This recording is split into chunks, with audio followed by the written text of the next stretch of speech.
My name is Rachel Harold. I'm an infectious disease physician in DC and a very proud member of the consortium. And this morning we have two really fabulous sessions that are eligible for continuing education credit.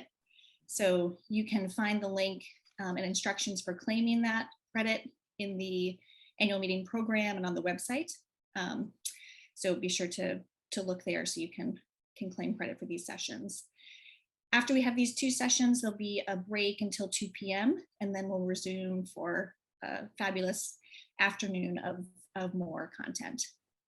So first up today is a really fascinating topic on the climate crisis and birth outcomes.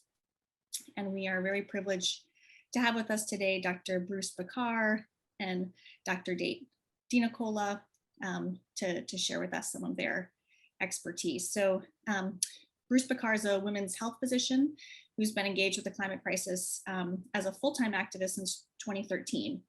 And he serves on Eco-America's Climate for Health Leadership Circle Executive Committee and is chair of the Public Health Advisory Council of the Climate Action Campaign. And Dr. DeNicola is a board certified obstetrician and gynecologist at the Johns Hopkins Health System in Washington, DC. And he's the American College of Obstetricians and Gynecologists environmental health expert and liaison to the American Academy of Pediatrics Executive Council on Environmental Health. He also represents ACOGs on lots of medical collaborations, including the consortium, and is also the ACOG liaison to the WHO's Pollution-Free Generation Initiative. So, together, Drs. Bekkar and DeNicola published the first large-scale review of the climate crisis impact on US pregnancy outcomes, which was published in JAMA in June 2020. And so we are delighted to have them here today to share some of their insights about the climate crisis and pregnancy. I'll turn it over to you two. Thanks for being here. Thank you so much for that introduction. Nate and I are extremely pleased to be able to talk to you all. And we really thank Mona and Rachel and all the staff at the consortium for arranging our presentation. And we think that this is really an important topic and presents an interesting new way to talk about the climate crisis in general and health effects in particular. And we're going to get into that a bit. Let's go to the next slide. So we've already had ample introduction, I think, and I just want to say from a full disclosure standpoint that I am not an academician. I'm a clinician. I took care of patients for 28 years before I transitioned to being a full-time activist in 2013. But as you heard, Nate has got all kinds of liaisons, and he is the reigning environmental champion at ACOG. And I am really privileged to be working with him on this, on these topics. Oriented things, the paper, and all the presentations. So we're really happy to be here. Thank you. Let's go to the next slide. Let's get right into this. If you remember back in the romantic early aughts when we started talking about this problem, it's gone through a variety of iterations, both in terms of the names that we called it. Initially, it was kind of romantically called global warming. And the image that it called up for most people was that of a struggling polar bear. And although this is very compelling, it had the unfortunate effect, I think, of making us think of the problem as somewhere distant, both in terms of place and also time. And we were shortly to find out, all of us, that neither of those is true. Let's go to the next slide. And this is probably the image that you think of now when we think of what became known after global warming as climate change. That of another species struggling to survive, the weatherman in the weather person, and yet another 1 in 500-year weather events that seem to happen every few months around the world these days. But in fact, I think for a lot of people called to mind the fact that severe weather events in particular were becoming a lot more common. And the change in terminology was certainly appropriate. It was no longer just warming, it was truly a change in our climate. We're going to be coming back to this topic of what we ought to maybe be thinking about and explaining to people as the real impact and the immediate impact locally of the climate problem, now called the climate crisis, when we get towards the end of our talk. Let's go to the next slide. One of the other realizations over the last several years has been that the climate crisis is a health crisis, and certainly our hosting organization, the consortium, has been making this issue really front and center in all of their communications. But other medical organizations, nonprofits, both old and new, have been talking about the link between the climate crisis and human health for many years now, both with their membership and also with the public at large. And there are organizations you've heard of like APHA and the American Heart Association, but also newer ones like Healthcare Without Harm that focuses on the environmental impact of the healthcare industry, and also Climate for Health from Eco America, and Nurses for a Healthy Environment, and other organizations like that. So the link has been clearly established and is being actively promoted. And I think that's a really important change in how we communicate about the climate crisis. Let's go to the next slide. One of the other concepts that's become clear to us in healthcare has been the concept of vulnerable groups. Not everybody's affected the same way. And certainly you're all aware of this, but typically the groups that we think about in terms of impact first and worst in the climate crisis are the elderly, the poor, the uninsured, the chronically unwell and overweight, and children. And as a matter of fact, the World Health Organization stated in a communication back in 2015 that the disease burden of the climate crisis would fall over 85% on children under the age of 5. And that was a shocking statistic and backed up by a lot of evidence, and really an important call to action at the time. Let's go to the next slide. So also back in 2015, at the same time that WHO statement came out, the American Academy of Pediatrics published a really important paper, a policy statement. And it was really a pretty thorough assessment of how the climate crisis would affect children's health. And this got a lot of press and a lot of people paid attention. And at the time, the American College had a statement, a position statement about the link between climate change and women's health. But there really wasn't any sort of big picture look at how climate might be affecting women or birth outcomes in particular. And I know a lot of us began to wonder about this at the time. And in 2016, I was extremely fortunate to be able to link up to some real academics that could help take a look at the question of whether or not climate was affecting birth outcomes. And so I was able to connect with Dr. Susan Pacheco, who is a pediatrician and active in the climate movement. She's at the University of Texas. Also Rupa Basu, who is a researcher at California EPA in Sacramento. He's a division lead there and has published a lot of papers on heat and air pollution and human health. And mostly my co-conspirator in this work has been Nate DeNicola, who you'll hear from in just a moment. But aside from being the reigning champion of environmental issues at ACOG, Nate's an experienced researcher, and we started to dig into the literature, and we found out this was not going to be a short and simple task. As a matter of fact, quite often Susan Pacheco kept warning me off of it and asking, do you really know what you're getting into with this? And in fact, we didn't know what we would find, but the question was important. And I think, Nate, you're going to pick it up from here. Yeah, thank you, Bruce. I have really the honor of working both with Bruce and this entire research team. And I think it highlights one of the sub-themes of this entire conference, which is the value of collaboration and how when we work together, both between academics and activism, as well as all the different disciplines of medicine, we amplify our message in a way that is just so powerful and profound.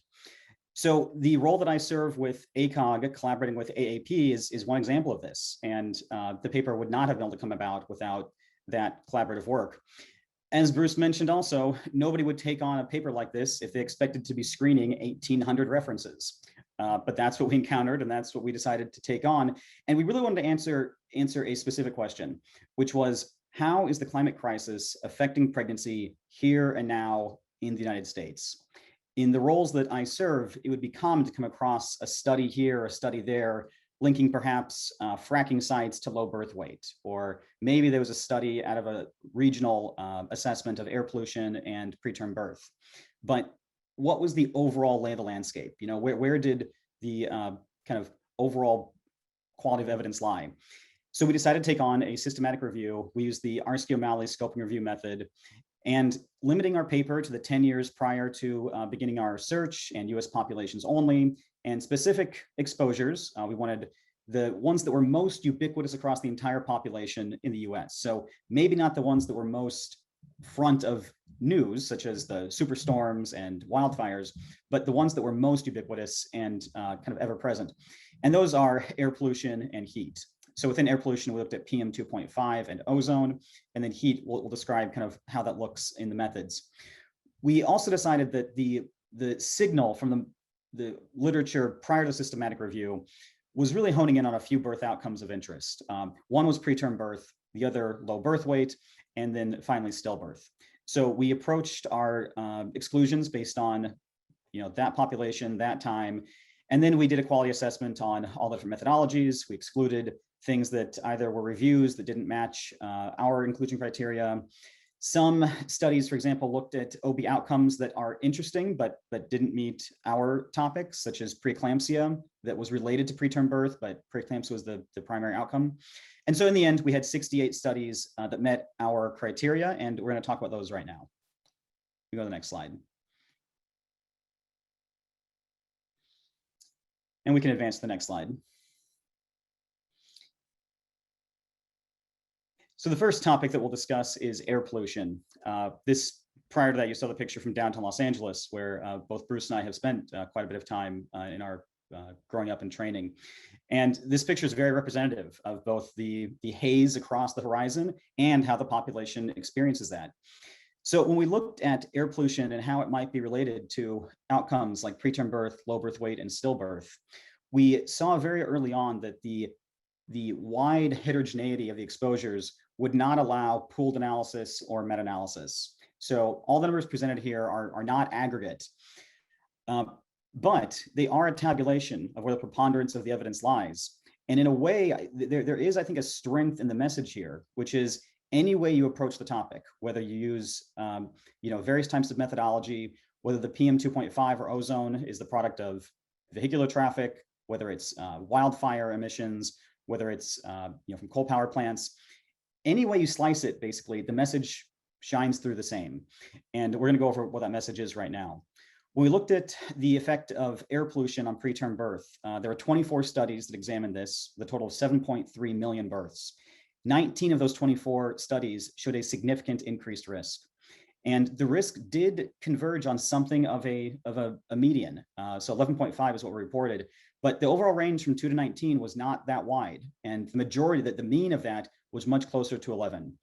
When we looked likewise at low birth weight, of the 29 studies encompassing 18.5 million live births, 25 of those 29 studies showed a significantly increased risk of low birth weight. And again, the quantitative risk hovered right around 10 to 11%.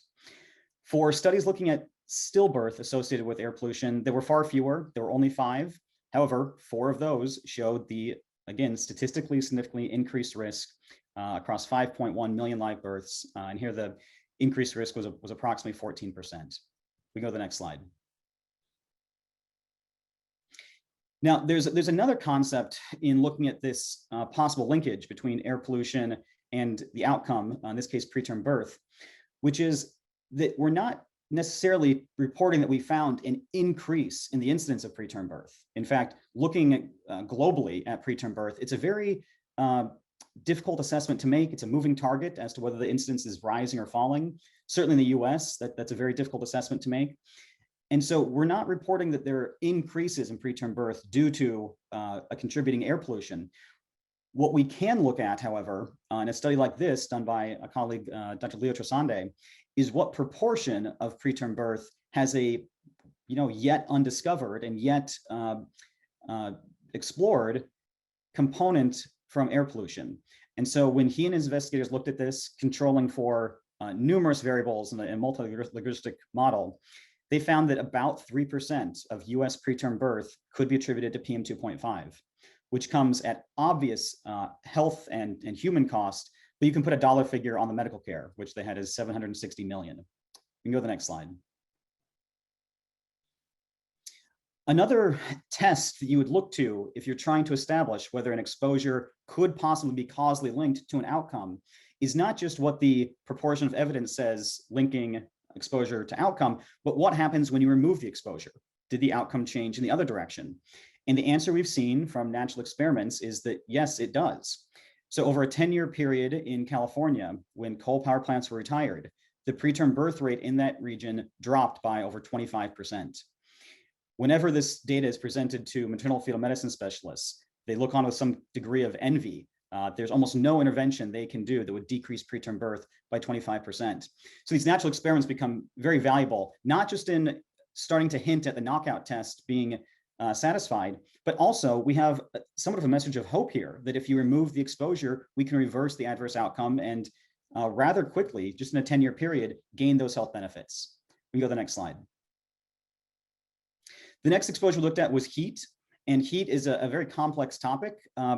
One of the most kind of important for our study versions of this topic is the concept of a heat island, which basically is that heat is not evenly distributed across regions and especially not across cities.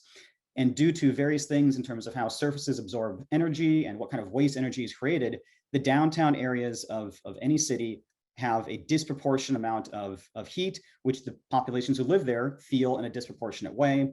And due to the way that cities have been planned for decades, the communities of color and minority communities typically are living in these downtown areas. And so they are disproportionately exposed to that higher amount of intense heat.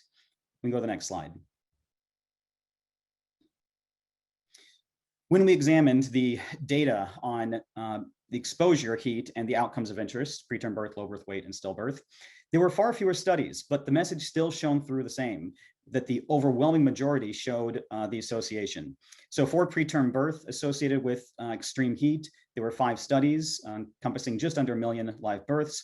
4 of those 5 studies showed the significant association. For low birth weight, 3 of 3 studies comprising 2.7 million live births, again, showed the same significant association. And for stillbirth, there were only 2 studies, both showed that same statistically significant association. And highlighted there in the lower box is an example of a theme that did resonate throughout these papers, which was that you could quantify the amount of increased risk per degree rise in temperature. And it often did matter how close it was to the ultimate delivery. So the risk for stillbirth per 1 degree Celsius increased 6% the week before delivery, and this was during the warm season where the research was conducted. So one of the messages that was kind of hinted at here through the concept of heat islands was also the disproportionate health effects felt by some communities. And Bruce is going to take that next topic. Oh, we have one mechanism, sorry. So for preterm birth, low birth weight and stillbirth, there are mechanisms at play that give us some plausibility to think that these studies could be true. And I'm not going to go into great detail on all of these. It's a loaded slide. But the essence is that things that are related to preterm contractions, things like dehydration that stimulates prostaglandin and oxytocin release, inefficient thermoregulation, and altered uterine blood flow, all of these are demonstrated in animal models and are certainly at play when it comes to the associations and exposure we've found. Go to the next slide. We can advance too. And one emphasis that shows the importance of collaborations is that when we apply a corrective measure, it can change the health outcome. So this is a study that looks at air conditioning and how it mitigated the effects of the health outcomes associated with severe heat outside of obstetrics. These are things like stroke and cardiovascular events that were mitigated by having air conditioning available. We can advance 2 slides. And the next slide. Okay, and I'll turn it over to Bruce here. Thank you. I hope that this is coming through okay. I had a little glitch in the audio there, in the video for a moment. So assuming that everything's okay, I'm going to talk about another aspect of our data that jumped out at us. We were not looking for this, but we found a lot of evidence for adverse outcomes being worse for minority moms. This was called out frequently in the studies. In particular, where it comes to air pollution and both preterm birth and low birth weight. More than half of the studies noted that minority moms were having worse outcomes than the background risk in the population. And specifically, Black moms were affected, or at least called out more than twice as often as the next highest risk group, which were Latinas. And this turned out to be a really crucial aspect of our paper, an important thing to share, and in particular because of when JAMA decided to publish to us. And we're going to get to that in a moment. But we want to make note of those findings here. Talking about a couple of papers, again, we have a sophisticated medical audience, so we're going to dive a bit into our data.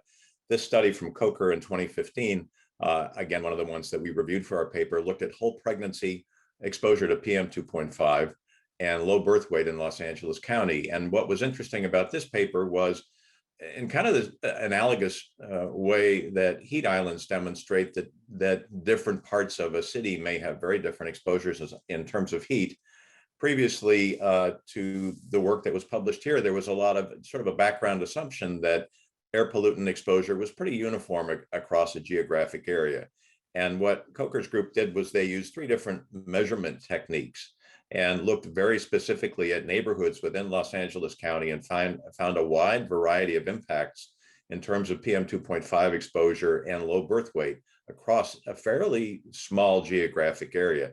And you can see those darker areas in the graphic, basically just to get the concept that it was areas where PM 2.5 was particularly elevated within Los Angeles County in what are called South Central and some parts of the north of Los Angeles County. That had the highest exposures. They had PM 2.5 levels around 17 micrograms, whereas EPA recommends not exceeding 12 for safety in terms of exposure. So these were high level exposures and high levels of impact, not surprising, with odds ratios being close to 20% higher per IQR increase in those areas. So let's go on to the next study. This was work by Rupa Basu's group, one of our co-authors, looking across California in 2010 at apparent temperature or ambient temperature, which is temperature plus humidity, and preterm birth across California, and controlled for air pollutants, and found that an 8.6% increase in preterm birth for every 10-degree increase Fahrenheit in temperature during the warm season, especially early in the warm season. So this partly why we were gravitated towards this paper was because it helps to understand that these impacts are seasonal, and even within a season, the impact of acclimatization, that is, that very early on when temperatures go up, people are less used to them and more likely to be affected by them than later on, where they get sort of used to not only to the temperature, but also probably how to avoid it. So this again gave us some insight into the timing of the impact of temperature on preterm birth. Let's go to the next slide. Now, just a couple of papers that have come out since ours, just to keep you all current. Advocacy group in early this year, a study in northern Florida, where they looked at heat and stillbirth risk in the week before delivery, because it turns out, again, that crucial time for stillbirth risk may well be right around the time that the event actually occurs. So what they found was a stronger association during the warm months, especially amongst low SES populations, with Black moms having the highest increase in risk compared to other racial groups. So this was important in terms of understanding, again, the timing of exposure and the outcome of stillbirth. And let's go to the last paper that we'll talk about. Next slide. This is really interesting group in Massachusetts, because what they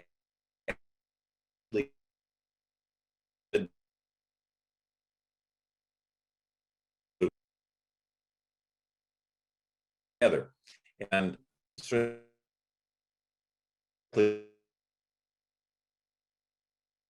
was showing this of heat islands, those central areas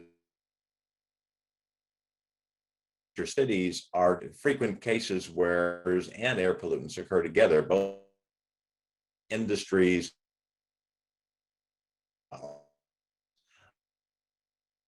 for instance, what Q's group did was higher, especially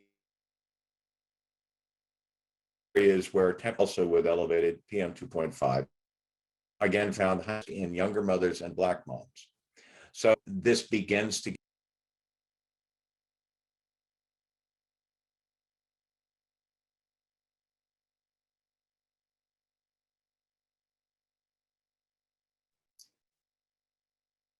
Dr. Bekkar, I think we're having some issue with your audio.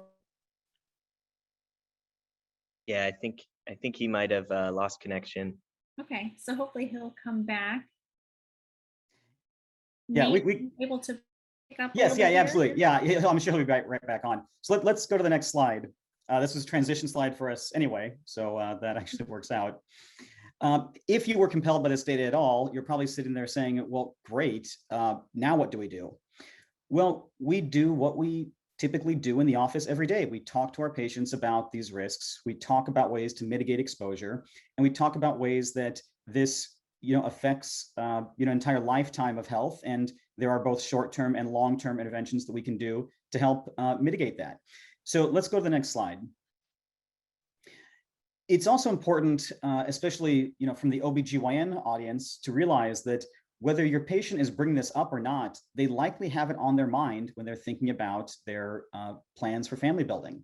This is a recent study which shows not only that US fertility has been decreasing over the last 5 years, but also that families in the ages between either 18 to 29 or between 30 to 40 care about this topic and consider it when they're making decisions about becoming a parent. So if you're between, roughly in your 20s, 38% of that population said climate change influences that decision. And likewise, if you're in your 30s up to your 40s, that's still 34%.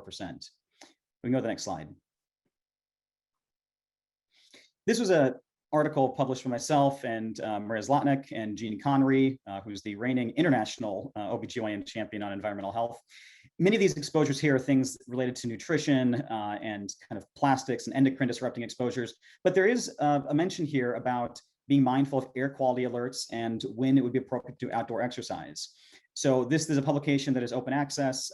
If you're looking for ways that we counsel patients about broad environmental risks, I direct you to this, and especially relevant to this lecture, counseling about air quality and heat advisories. Go to the next slide.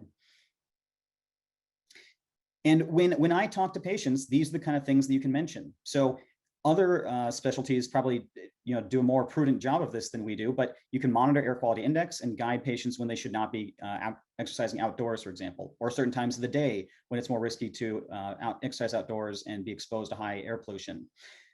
Indoor air quality matters greatly. Now, during COVID, our indoor time has probably rapidly increased, but even prior to COVID, depending on how you lived your life, you might spend around 80% of your time indoors.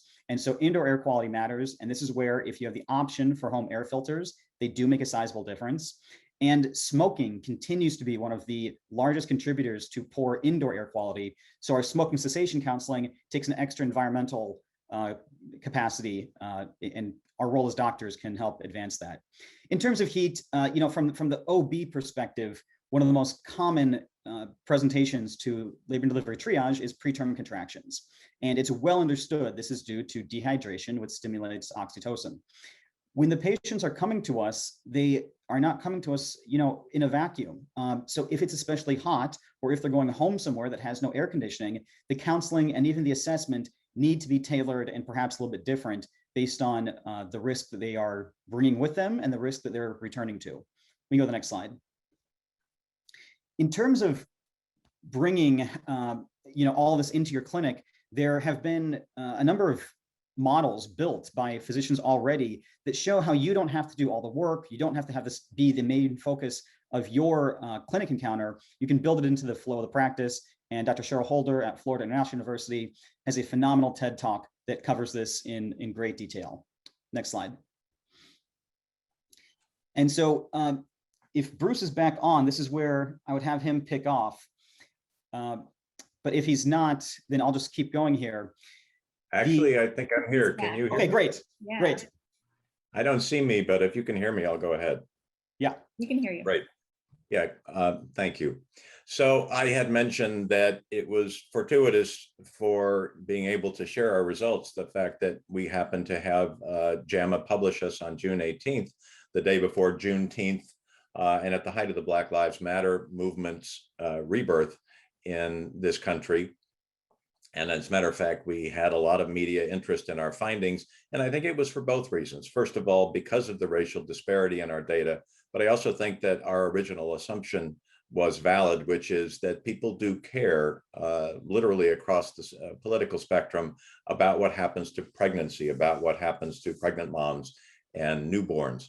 And we certainly highlighted that. And it was also critical, I think, that we decided to limit our data search to US domestic populations, because one of the excuses that's been leveraged so many times over the years is that, well, you know, this climate thing happens somewhere else. But we decided to look specifically at the US so people couldn't make that excuse. So we brought both of those home with our paper and received quite a bit of media coverage, which was really heartening to be able to share with people.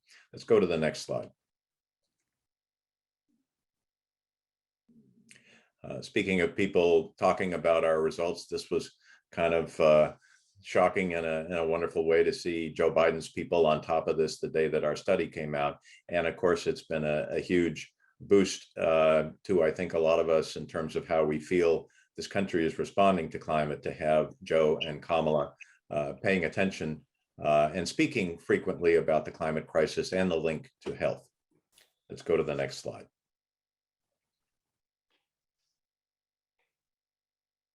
Another audience that we've been privileged to speak to is the U.S. House of Representatives Democratic Caucus. And in September, they held a Black and Brown Maternal Health and Environmental Justice Roundtable, and a number of congressional members were actually in attendance at that roundtable. And so we not only appreciated the opportunity to be able to share the information about both the risk to pregnancy of the climate crisis, but also specifically the racial disparity in birth outcomes that we were witnessing with these exposures. But the other thing that was really compelling and important, I think, about the meeting is the fact that it wasn't just a gripe session about how bad things were and where they were headed, but also very practical conversations about how the federal government could intervene and perhaps stop this problem in its tracks. What sort of actual practical measures could be taken as a result of our findings, and just the worldwide knowledge that we're getting deeper and deeper into a crisis that turns out threatens birth outcomes. And so some real concrete things have come out from that. And I think, Nate, you're going to talk about that next. Yes, and you know what a difference a year makes. There have been some positive developments from this very conflicted and traumatic year. One is that you know, we're still short of 365 days since our study's publication, but it has been now worked into a bill advanced by Representative Lauren Underwood called the Protecting Moms and Babies Against Climate Change Act.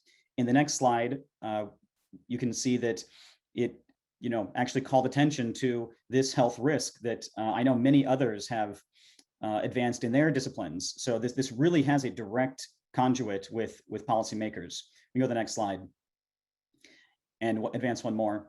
There are many things in this bill that would be like hearing birds singing to people who care about climate change. I want to call attention to the infrastructure part, because many times this is what the patients cannot control themselves. You know, there's only so much a mom can do.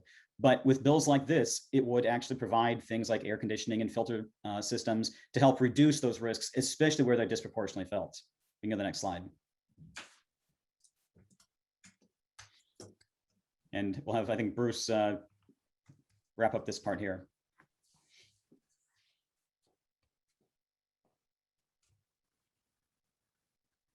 Next slide. Here we go. Thank you. We just want to make the point, and I think the consortium's probably been making this very clear to you all throughout this conference. I'm sorry, go back one. We can go back one slide. There we go. The fact that you as health professionals are trusted messengers, your voice is extremely important, and you don't need special training in order to weigh in on this crisis where you live and work. And I know that as health professionals, we're used to studying for years and years and years before we actually get anywhere near doing the important work that we do. But in this particular case, we don't have the luxury of the time. And in fact, my own experience and that of many other health professionals I know tells us that you don't need to wait until you've spent years and years studying this information, that you can have an impact literally overnight in your own community. The article that's referenced on the left in the San Francisco Chronicle was written by two young female physicians in the Bay Area who had no writing experience. I know this because we sat down to lunch at the Ferry Building in San Francisco a month or so after this article came out. And they were really, really pleased that this article had gotten published in literally San Francisco's biggest newspaper. And they have gone on to work with an organization called Climate Health Now in the Bay Area and are doing a lot of very effective work up there in terms of local environmental issues. The other half of the slide, I'm with the executive director of the Climate Action Campaign at a press event, which I had no idea I would be doing that day. But in fact, what I found over and over again as a climate health activist in San Diego is that I stay in my lane. I talk about things that I know, but that's enough to many times to help impact very specific issues. Here we're talking at this press event about San Diego Gas and Electric, our local utility, and how they're blocking renewable energy. And I was just talking about the impacts of burning fossil fuels on human health as opposed to the opportunity we have to use more renewables. So there's plenty that you can do without any formal training or extensive research in your community, and it's really important to do that. Let's go to the next slide. In terms of actual advocacy experience, there's a ton of stuff available online on climate and health, and the consortium has a number of resources to share with you also. And aside from the consortium as support of your work in advocacy, I would just recommend the Climate Reality Project. Al Gore's organization puts on 3 or 4 trainings a year. They're 3 days long. They're incredibly inspiring and uplifting, and I hope they will be moving from virtual back to in-person soon. But I recommend that training. Eco America is a nonprofit based in DC that I've done some work with, and they have a climate ambassadors training that's a half a day long, and it's full of really good information about the health link to the climate crisis, but also very good data-driven information about how to communicate about the climate problem with your patients, with your colleagues, and also with city councils if you want to write an op-ed for the local paper or go testify somewhere. And they also provide ongoing support for people that go through their ambassadors program. So I recommend reaching out to them. But part of my experience has been working with this nonprofit in San Diego that's very involved. They're called Climate Action Campaign. They're all about climate and health. And we decided a year ago to recruit some local physicians to get more docs to show up at events and to lobby and testify in favor of good decision making that will help protect people's health. And this is only a partial slide. We now have 10 members of our Health Advisory Council. We have 8 physicians, a refugee coordinator at UC San Diego, and a public health researcher. And we have been to 2 city council meetings. And I got to tell you, so far, we've weighed in on climate action plans and building electrification. And so far, these city councils, regardless of their political orientation, are following doctors' orders. It turns out to be pretty motivating when you have a bunch of doctors that come up one after the other and talk about the importance of these kinds of actions for people's health and for stopping the climate crisis.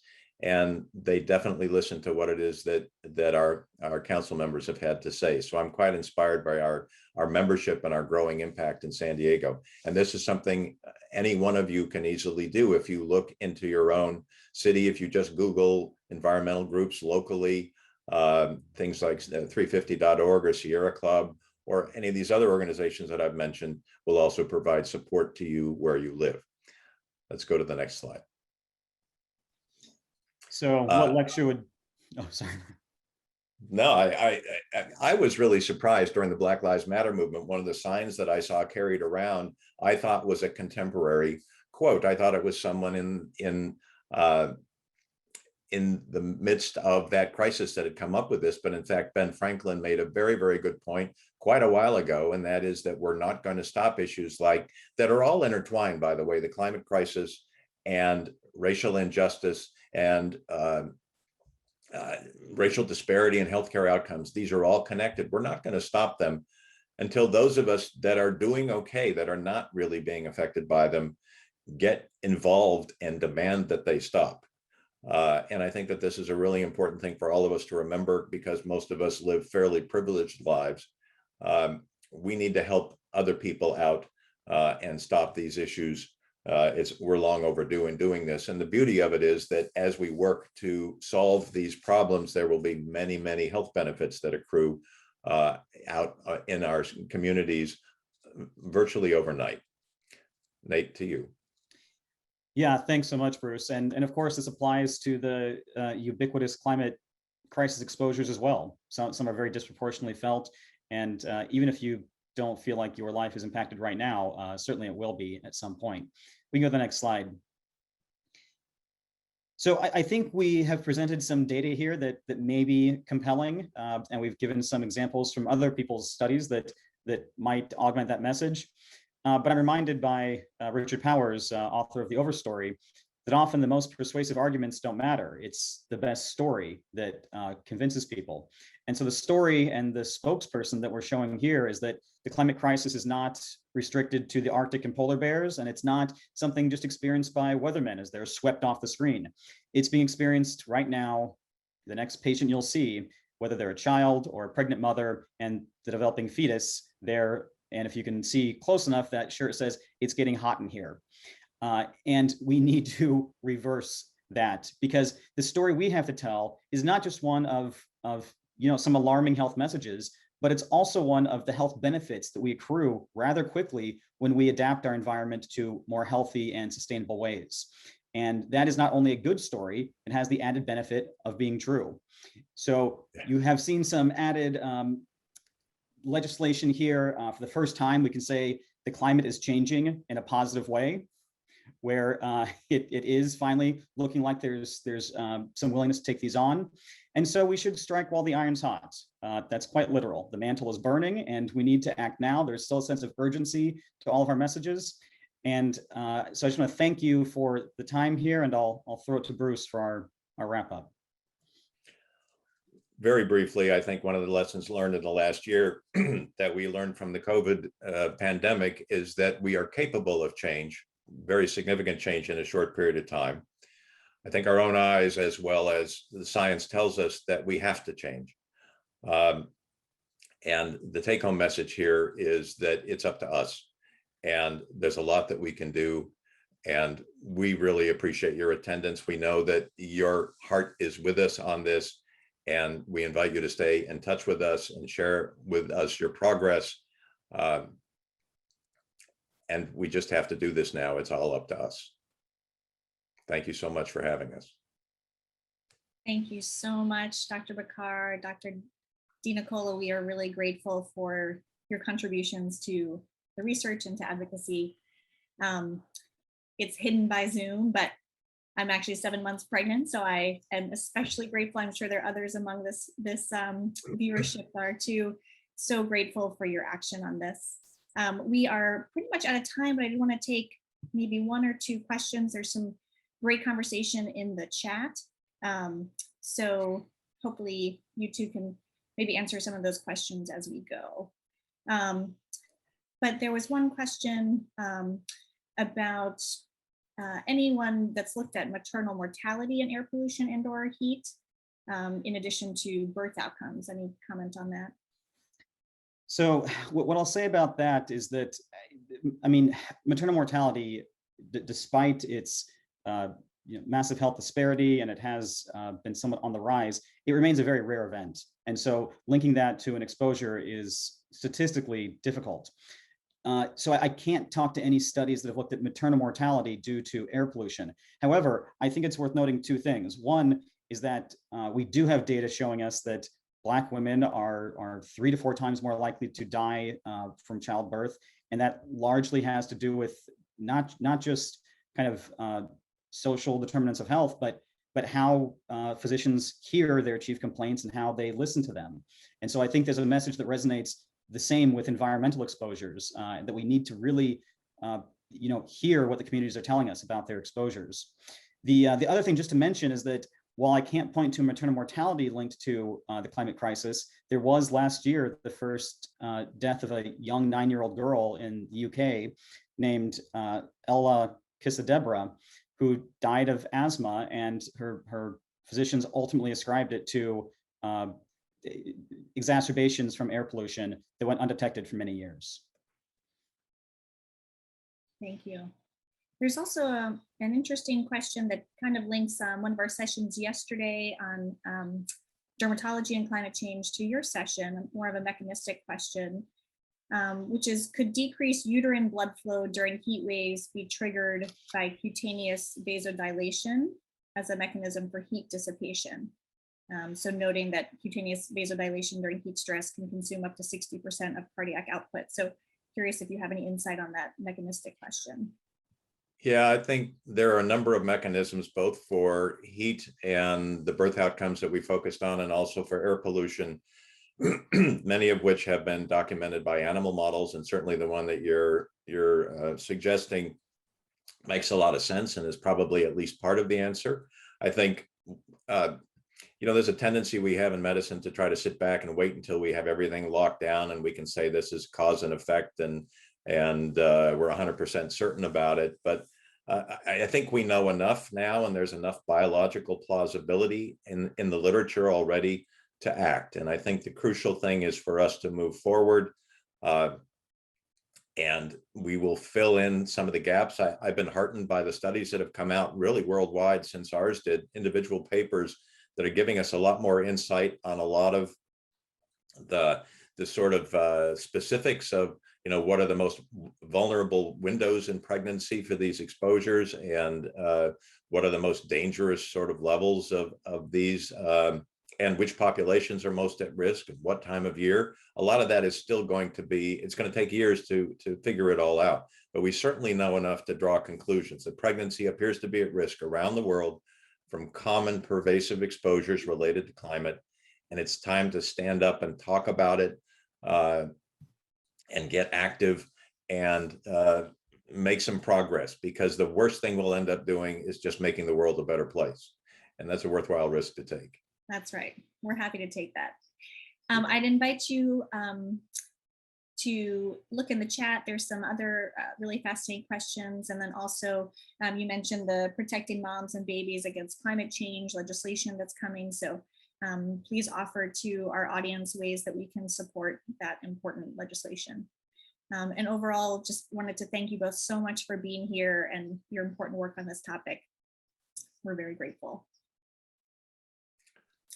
We're very privileged to be here. Thank you. Thank you so much.